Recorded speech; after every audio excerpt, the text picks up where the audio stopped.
thought on the manner and what it came?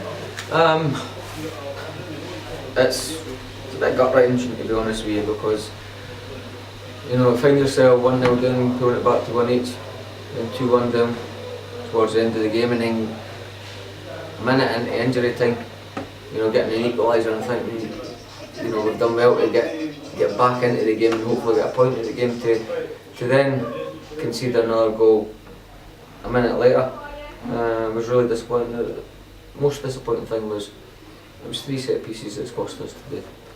It's not been through East Fife cutting through us, with good play and good passing and getting them behind us. It's been 3 set pieces, and that's something that's avoidable, so it's really disappointing.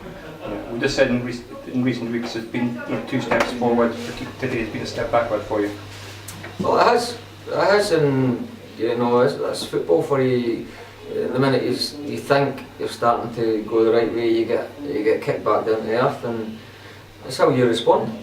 The players have responded well in the past, and they're going to have to do so again, next week.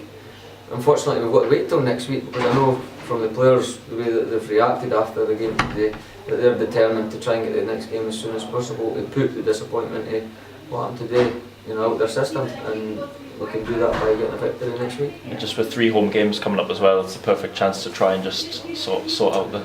Of course it is. Last season when I joined the club, our home form was really good.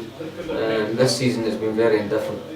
I think we've only won 2 games at home this season, 1 in the cup. And if you've got any aspirations of challenging, whether it be for the league or for a promotion spot, playoff spot, then you've got to be winning your home games. So it's been disappointing so far, but we've got to address that and we've got to put that right. Yeah. You've made mention of the fans today as well, and saying that you hope that the fans stick with you. Yeah, but it's important that the fans stick with the players, because they play an important part, in the whole club. I can understand their frustrations, and if they want to vent their frustrations at me because I'm the manager, that's fine. But I would just ask them to support the players on the park and give them their vocal support, because it does make a big difference to the players on the pitch.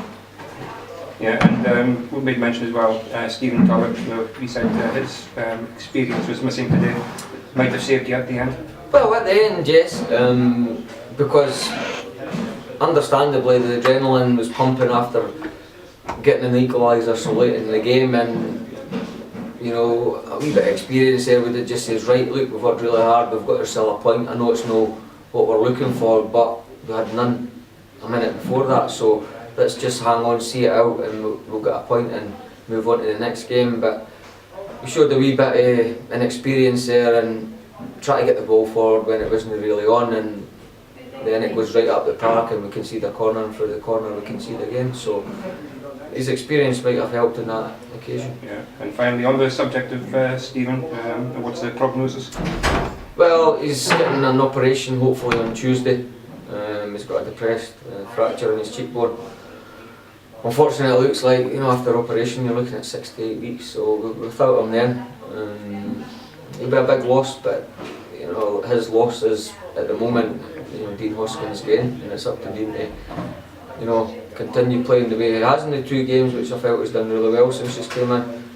Continue that, so it makes Stephen's job harder when he gets back fit to get back in the team.